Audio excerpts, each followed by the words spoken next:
Hello everyone, स्वागत है आपका मेरे YouTube channel deep into physics में। पिछली वीडियो में, इस चैप्टर की पिछली वीडियो में हमने लॉ ऑफ इनर्शिया को समझा था और आज हम समझेंगे न्यूटन्स लॉ ऑफ मोशन को।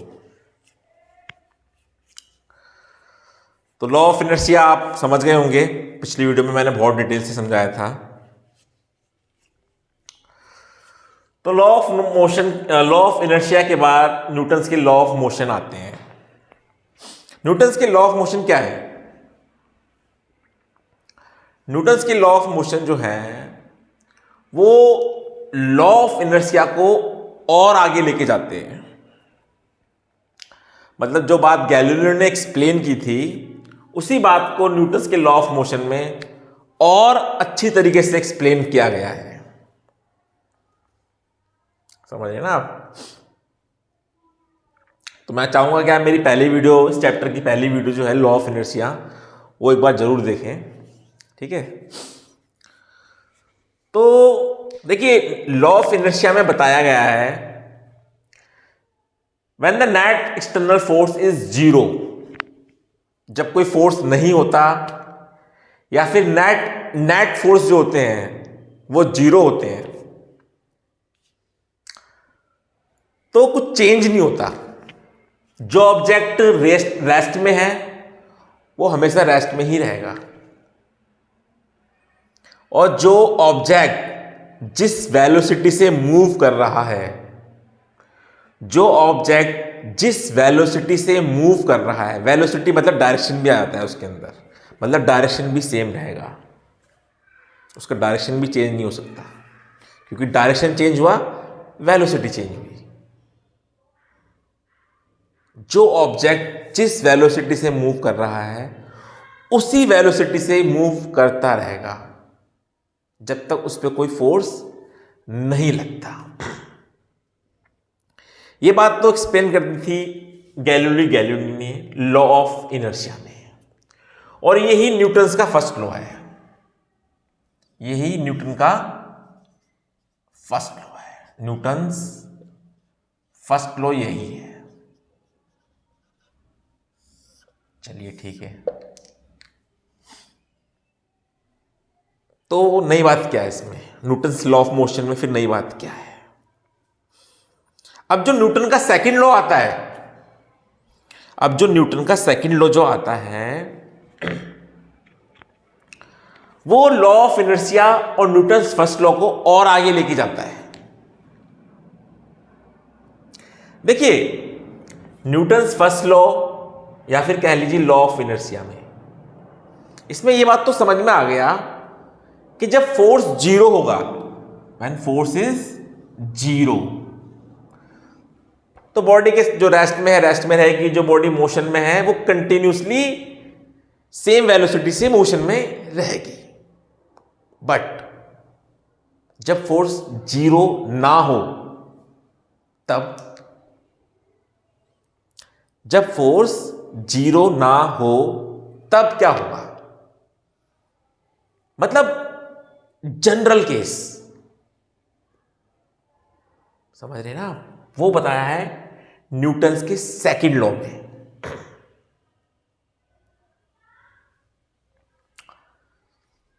इसको आप कुछ इस तरह से समझिए। मान लीजिए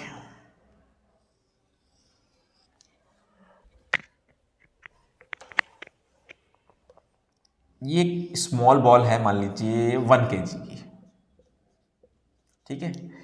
ये एक हैवी बॉल है, मान लीजिए 5 kg की। ये 5 kg की एक हैवी बॉल है।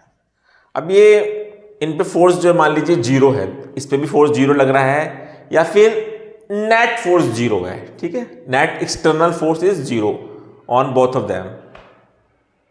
तो ये रेस्ट में है तो रेस्ट में ही रहेंगे according to law of inertia या फिर न्यूटन्स फर्स्ट लॉ। अब आप सोच के देखिए, मान लीजिए इस पे हमने सेम ताकत से मान लीजिए सेम ताकत से सेम पुश करा, हमने सेम ताकत से पुश करा इसको भी, और उसी ताकत से इसको भी पुश करा, दोनों को सेम ताकत दिया, या फिर कह सकते हैं हम दोनों को सेम फोर्स दिया। तो आपका इंट्यूशन क्या कह रहा है, आपका इंट्यूशन कह रहा है या फिर आपका जो अंतर्ज्ञान जो आपको फील हो रहा है वो आपको ये फील हो रहा होगा दोनों को सेम फोर्स तो दिया है। मान लीजिए मैं इसको सेम फोर्स देता रहा कंटिन्यूसली, इसको भी सेम फोर्स कंटिन्यूसली मैं देता रहा, तो क्या आपको फील हो रहा है, आपको ये जरूर फील हो रहा होगा कि ये थोड़ी देर बाद इसकी जो स्पीड होगी या फिर इसकी जो वेलोसिटी होगी वो इससे ज़्यादा होगी, है ना।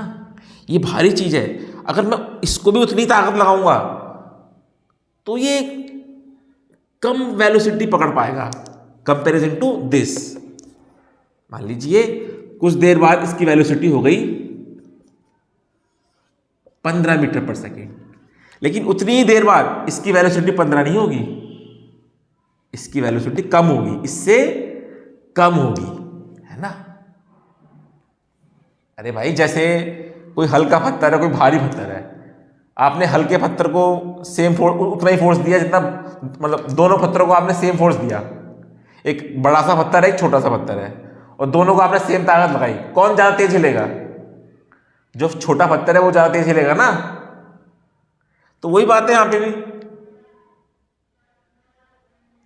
यहां पे दोनों को हमने सेम फोर्स लगाते रहे, इसको भी सेम फोर्स लगाते रहे और इसको भी सेम फोर्स लगाते रहे, लेकिन सेम टाइम के बाद ये ज्यादा स्पीड पकड़ लेगा या फिर ज्यादा वेलोसिटी ये पकड़ लेगा, ठीक है। तो कहने का मतलब कुछ है यहां पे, मैथ है, कुछ यहां पे मैथ है जो इन सब बातों को एक्सप्लेन करेगी, जो कि गैलीलियो की लॉ ऑफ इनर्शिया में एक्सप्लेन नहीं करता था, जो कि न्यूटन्स के फर्स्ट लॉ में भी वो बात एक्सप्लेन नहीं है। वो बात कहां एक्सप्लेन होगी, न्यूटन के सेकंड लॉ में, न्यूटन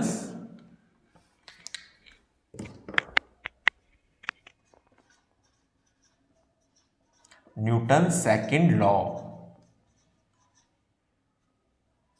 तो ये जो मैथ है ये न्यूटन के सेकंड लॉ में एक्सप्लेन होगी, है ना। चाहे फोर्स कितना भी हो, चाहे कैसी भी कंडीशन हो, है ना, चाहे मास कितना भी हो, चाहे इसकी वेलोसिटी कुछ और हो, इसकी वेलोसिटी कुछ और हो, कुछ भी हो, मतलब एक जनरल केस में कुछ एक मैथ है या फिर कहें कि कोई इक्वेशन छुपी है, कोई इक्वेशन छुपी है जो इन सब बातों को एक्सप्लेन कर दे, जो समझा दे जब फोर्स इतना है तो कितनी होगा, समझ रहे ना आप। मतलब कहने का मतलब फोर्स को डिस्क्राइब करना है इन मैथमेटिकल टर्म या फिर एक्सप्रेस करना है इन मैथमेटिक्स, तभी तो हम फोर्स को मेजर कर पाएंगे। तो वो काम किया न्यूटन ने और वो बताया न्यूटन्स के सेकंड लॉ में, है ना। तो ये भी बड़ा इंटरेस्टिंग होगा इसको समझना कि आखिर ये इक्वेशन कैसे आई, ठीक है। हम बहुत से बच्चों को तो पता होगा, वो बोल रहे होंगे सर F = ma, ये इक्वेशन, हाँ ये बात सही है, यही इक्वेशन है, बट हमें इस तरह से नहीं पढ़ना।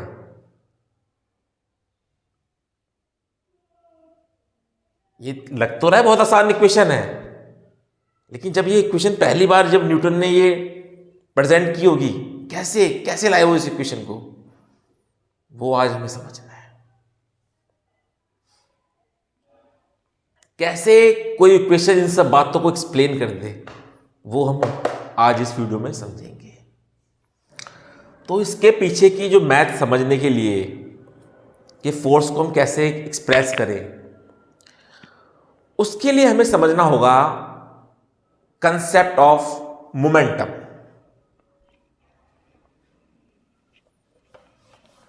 तो न्यूटन सेकंड लॉ से पहले आता है कंसेप्ट ऑफ मोमेंटम। सभी को साफ कर देता हूं, चलिए। तो ये बात समझने के लिए कि फोर्स जब जीरो ना हो उस कंडीशन में क्या होगा, या फिर फोर्स को एक्सप्रेस कैसे करें मैथमेटिकली, ठीक है। तो इन सब बातों को समझने से पहले या फिर न्यूटन के सेकंड लॉ को समझने से पहले हमें समझना होगा कंसेप्ट ऑफ मोमेंटम।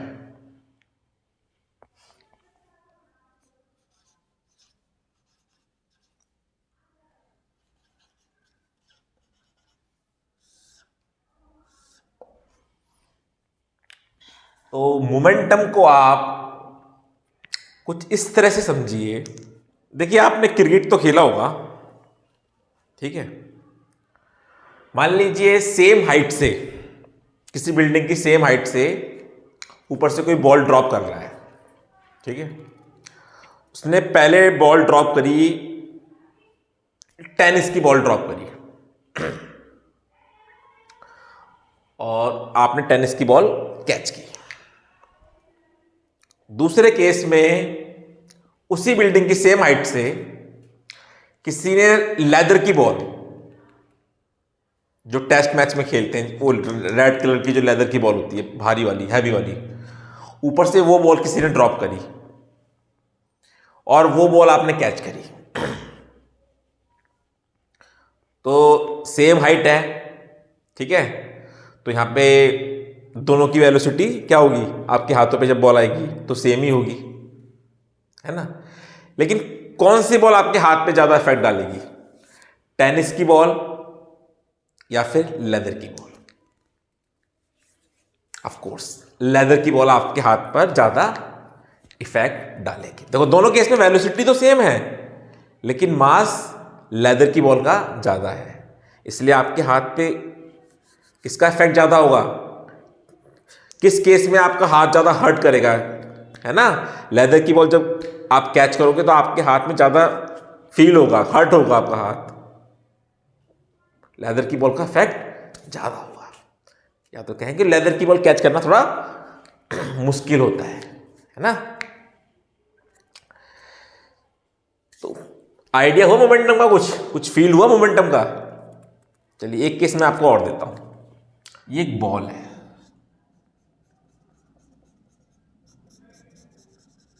ठीक है।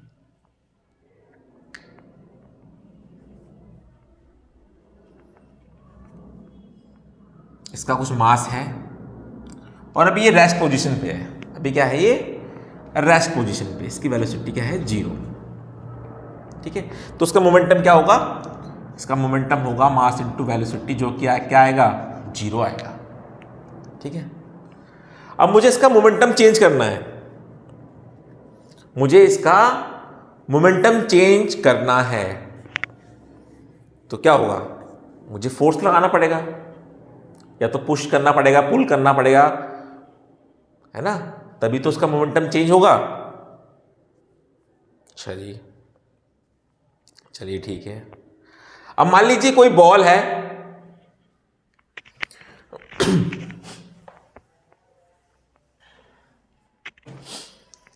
कोई बॉल है, कोई स्टोन कह लीजिए, बॉल कह लीजिए, कोई ऑब्जेक्ट कह लीजिए, वो इधर आ रही है, इसका कुछ मास है, इसकी कुछ वेलोसिटी है, ठीक है, और ये बॉल इधर आ रही है। अब मुझे इसको रोकने के लिए, मतलब इसका कुछ मोमेंटम है ना, P = mv है, मुझे इसको स्टॉप करना है, मुझे इसको रेस्ट में लाना है, यानी कि इसका मोमेंटम चेंज हो जाएगा। तब भी मुझे क्या करना पड़ेगा, फोर्स लगाना पड़ेगा, ठीक है। अब मान लीजिए इसकी वेलोसिटी जो है 4 मीटर पर सेकेंड है और मास है 2 kg, ठीक है। इसका मोमेंटम आ जाएगा 8 kg मीटर पर सेकेंड, ठीक है। अब मुझे इस ऑब्जेक्ट की जो वेलोसिटी है वो करनी है 3 मीटर पर सेकेंड, ठीक है। इस केस में मोमेंटम क्या हो जाएगा, मास तो वही रहेगा 2 और वेलोसिटी हो जाएगी 3, यानी कि 6। तब भी मुझे कुछ फोर्स लगाना पड़ेगा इस मोमेंटम से इस मोमेंटम पर लाने के लिए।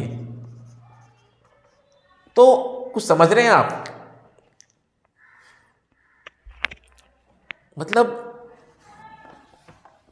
इन सब बातों से हमें क्या समझ में आ रहा है, इन सब बातों से हमें समझ में आ रहा है फोर्स किसके प्रोपोर्शनल है, चेंज इन मोमेंटम के। आया समझ में? ये साइन है चेंज का, चेंज। यहां पे मैंने ये नहीं लिखा force directly proportional to momentum, ये नहीं लिखा मैंने, चेंज इन मोमेंटम है ना। अगर ये बॉल है 5 मीटर पर सेकंड की स्पीड से मूव करती चली जा रही है, इसका मोमेंटम कांस्टेंट है, तो यहां पे तो कोई फोर्स होगा ही नहीं ना। हाँ, अगर इसकी वेलोसिटी 10 से 12 हो जाए तो यानी कि मोमेंटम भी चेंज हो जाएगा, उस केस में तो फोर्स होगा। तो ये लिखना बहुत जरूरी है, change in momentum, force is directly proportional is change in momentum. तो अब हमारे पास यहां से न्यूटन ने समझा फोर्स को कैसे एक्सप्रेस किया जाए मैथमेटिकली। यहां से न्यूटन कैपेबल हुए फोर्स को एक्सप्रेस करने के लिए कि हां फोर्स जो है डायरेक्टली प्रोपोर्शनल, फोर्स जो है चेंज इन मोमेंटम के प्रोपोर्शनल है। लेकिन अभी बात इनकम्प्लीट है, इनकम्प्लीट।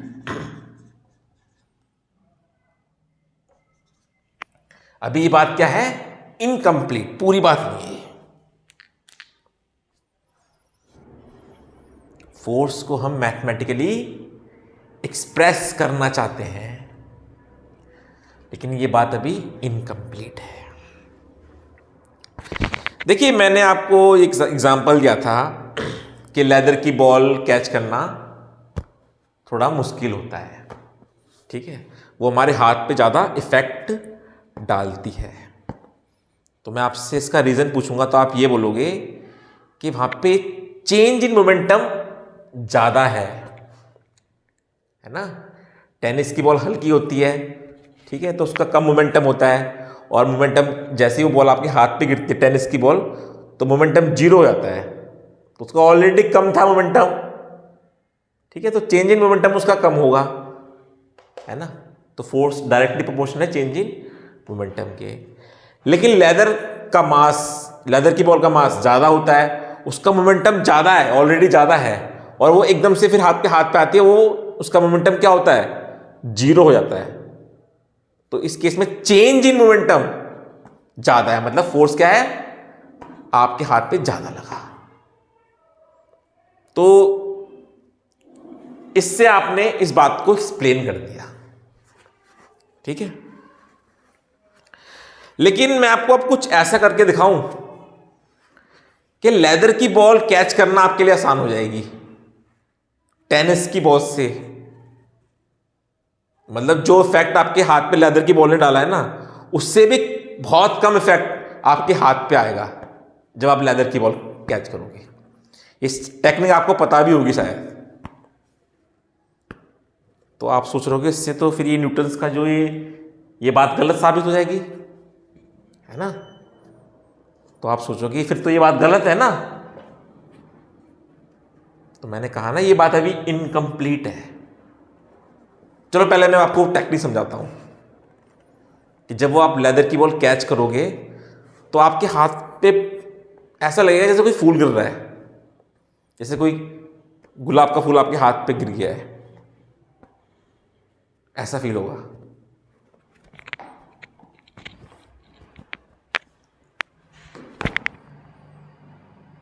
ये देखिए, मान लीजिए लेदर की बॉल है, आप इस तरह से कैच करते हैं, ठीक है, इसका मोमेंटम है कुछ, और आपके हाथ पे पड़ते क्या होता है? मोमेंटम 0 हुआ, मतलब मोमेंटम चेंज हुआ।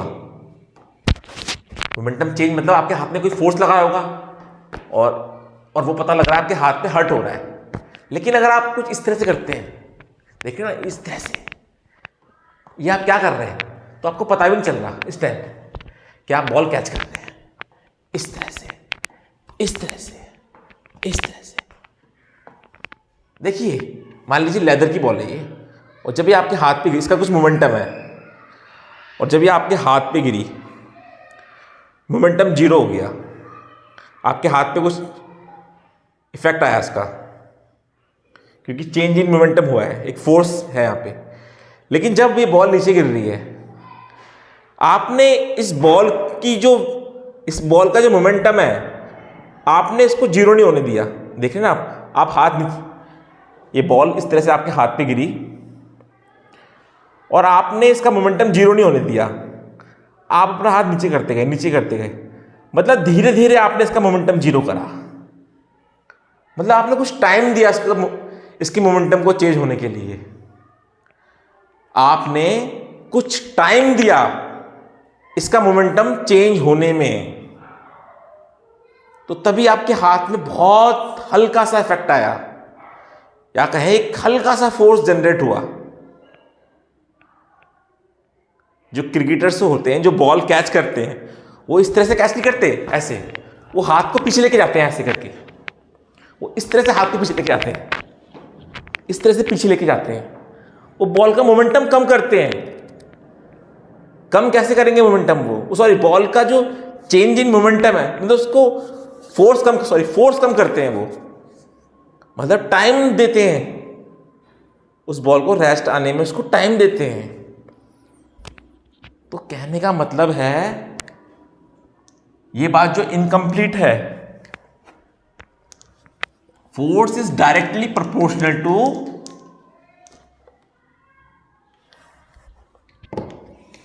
तो कैसे हम इस बात को मैथमेटिकली एक्सप्रेस करेंगे? The rate of change of momentum is directly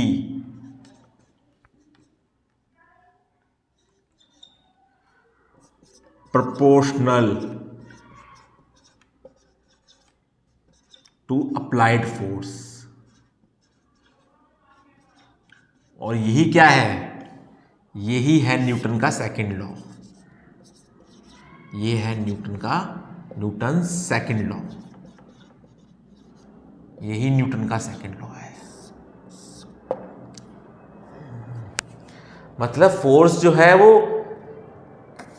change of momentum पे अकेला डिपेंड नहीं करता, वो डिपेंड करता है rate of change of momentum. मतलब कितने रेट से आपने उसका मोमेंटम चेंज करा है, उस पर भी डिपेंड करता है। अगर यहां पे मोमेंटम चेंज हो रहा है बहुत ही कम टाइम में, तो फोर्स उतना ही ज्यादा होगा। मतलब t जितना कम होगा, t जितना कम होगा, फोर्स उतना ज्यादा होगा। ठीक है? अगर बॉल मैं कैच कर रहा हूं और बॉल एकदम से आई और एकदम से रुक गई यहां पे, तो t बहुत कम है यहां पे।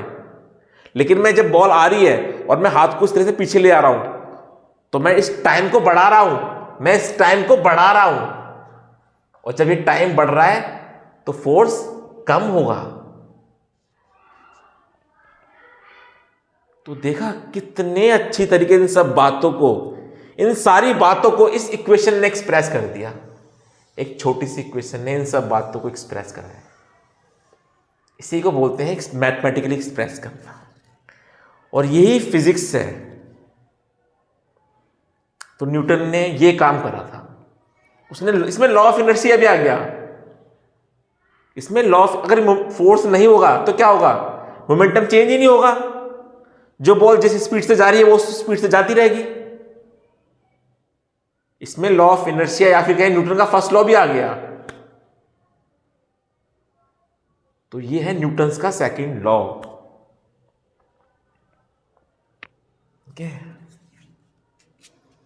तो जो भी मैंने एग्जाम्पल बताए हैं और जिस तरह से मैं आपको लेके आया हूं, उसको आप थोड़ा सोचिए, समझिए, ये बात आखिर आई कैसे,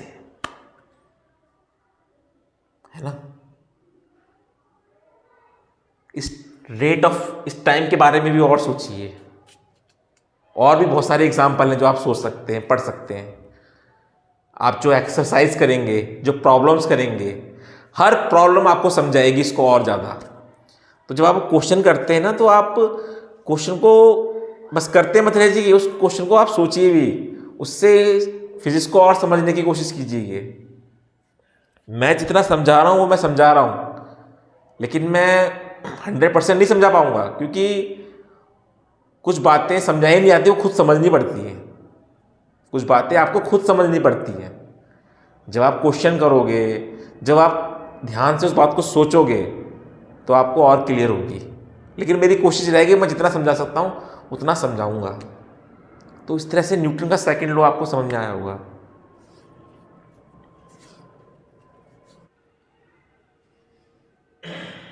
चलिए इसको इक्वेशन फॉर्म में लिखते हैं। तो F directly proportional rate of change of moment, ठीक है।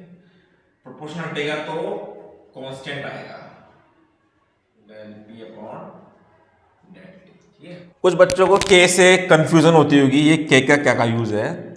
तो ये कोई ज़्यादा बड़ा कंसेप्ट नहीं है, मैं कभी समझाऊंगा उसको, ठीक है। तो यहाँ पे हम K की वैल्यू क्या लेंगे, 1 ले लेंगे। जब भी प्रोपोर्शनल हटता है तो K आता है, और यहाँ पे हम K की वैल्यू 1 क्यों ले रहे हैं, क्योंकि ये फोर्स जो है पहले किसी ने भी इसको एक्सप्लेन नहीं किया था, एक्सप्रेस नहीं किया था मैथमेटिकली। तो यहाँ पे K की वैल्यू हम कुछ भी ले सकते हैं। यहाँ पे K की वैल्यू हम कुछ भी ले सकते हैं, तो हमारे लिए इजी रहेगा हम K की वैल्यू क्या लें, 1 लें। तो F is equal to del P upon del T, ठीक है। तो ये इक्वेशन बन गई फोर्स की। तो फोर्स को हमने कुछ इस तरह से मैथमेटिकली एक्सप्रेस कर दिया, ठीक है। और सबसे अगर इसको आप, फोर्स भी क्या है, वेक्टर क्वांटिटी है, और मोमेंटम भी क्या है, वेक्टर क्वांटिटी। तो इस तरह से आप इसको वेक्टर में लिख सकते हैं, ठीक है।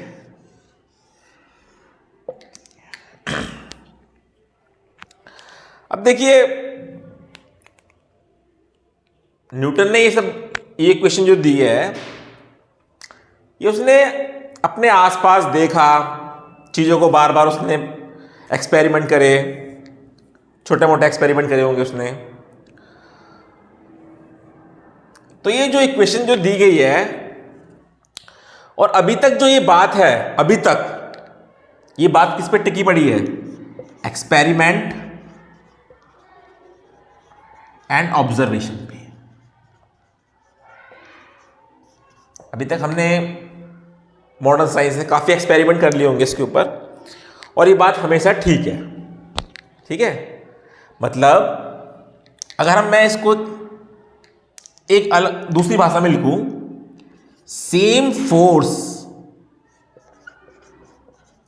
फॉर सेम टाइम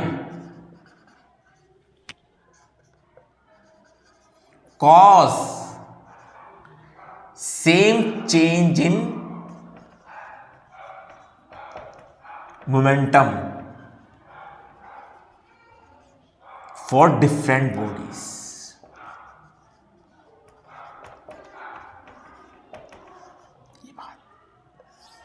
ये बात कुछ नहीं है, ये बात एक्सपेरिमेंट से आई है। ये बात किससे आई है, एक्सपेरिमेंट से आई है। दो बॉडी हैं, कैसी भी हैं, कुछ भी इनकी वेलोसिटी है, इसकी v1 वेलोसिटी है, इसकी v2 वेलोसिटी है, ठीक है। इसका मास m1 है, इसका मास m2 है, ठीक है। मूव हो रही है ये। इन दोनों को हमने सेम फोर्स दिया, इन दोनों को हमने सेम फोर्स दिया, तो इस क्वेश्चन के अकॉर्डिंग और या फिर एक्सपेरिमेंट के अकॉर्डिंग क्या होगा, दोनों का मोमेंटम सेम ही चेंज होगा। जब लास्ट में हम ऑब्जर्व करेंगे ना, तो दोनों का मोमेंटम सेम ही होगा। तो ये बहुत अच्छी बात लिखी गई है, same force for same time cause same change in momentum for different bodies, ठीक है। तो इस तरह से भी हम इस बात को समझ सकते हैं। तो ये सब बातें जो है एक्सपेरिमेंट और ऑब्जर्वेशन पे टिकी हुई है, और आज तक इसका कोई भी एक्सपेरिमेंट या कोई ऐसा ऑब्जर्वेशन नहीं मिला जो इस बात को नकार दे, इस बात को रिजेक्ट कर दे, ठीक है।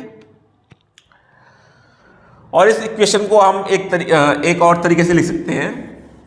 इस इक्वेशन को हम ऐसे भी लिख सकते हैं। देखिए, अब मोमेंटम चेंज हो रहा है तो मास तो चेंज होगा नहीं। आप किसी ऑब्जेक्ट को फोर्स दोगे तो उसका मास तो चेंज नहीं होगा ना, मास तो कांस्टेंट ही रहेगा। तो मास कांस्टेंट रहता है तो हम मोमेंटम को डेल पी जो अपॉन डेल टी है, डेल पी को हम इस तरह से लिख सकते हैं, mass into change in velocity, ठीक है, अपॉन डेल टी।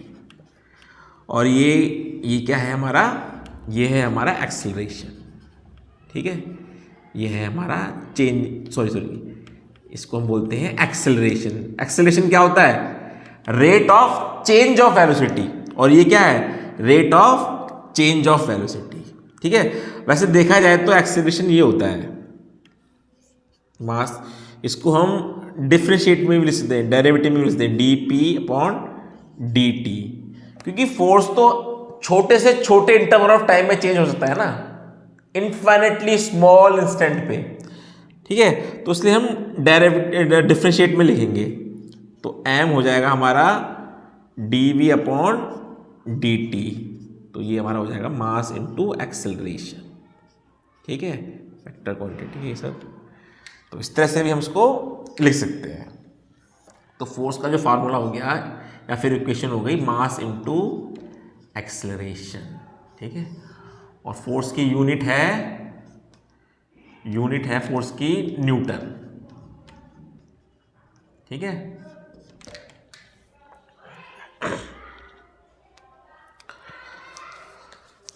और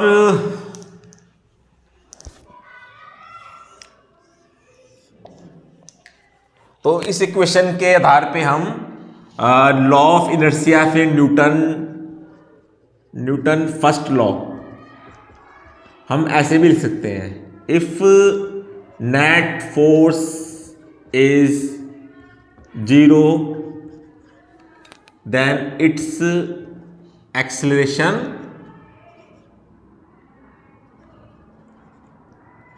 इज 0, ठीक है। तो इस तरह से भी लिख सकते हैं, या एंड अगर एक्सेलरेशन 0 नहीं है तो acceleration is non zero, then there is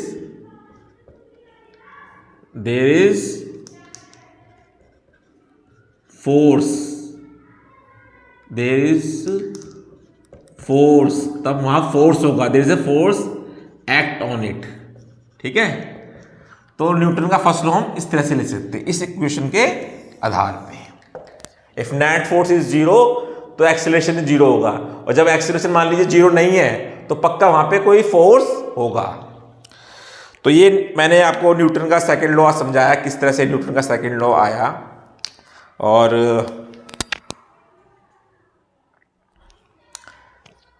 इसके बाद आता है न्यूटन का इसके बाद आता है न्यूटन का थर्ड लॉ। न्यूटन का थर्ड लॉ न्यूटन का सेकंड लॉ का ही परिणाम है। अगर आपको न्यूटन का सेकंड लॉ समझ में आ गया ना, तो न्यूटन का थर्ड लॉ आप खुद ही निकाल दोगे, मतलब उसका ही परिणाम है, उसका ही कंसिक्वेंस है न्यूटन का थर्ड लॉ। तो नेक्स्ट वीडियो में हम क्या करेंगे, पहले तो कुछ क्वेश्चन करेंगे न्यूटन के फर्स्ट लॉ, न्यूटन के सेकंड लॉ के ऊपर, ठीक है। और उसके बाद फिर हम न्यूटन का थर्ड लॉ समझेंगे, इसी तरह समझेंगे जैसे हमने आज न्यूटन का सेकंड लॉ समझा है, ठीक। तो करेंगे कुछ क्वेश्चन अगली वीडियो में, और उन क्वेश्चन से और अच्छी तरीके से समझेंगे हम इन लॉ को। थैंक यू, मिलते हैं नेक्स्ट वीडियो में।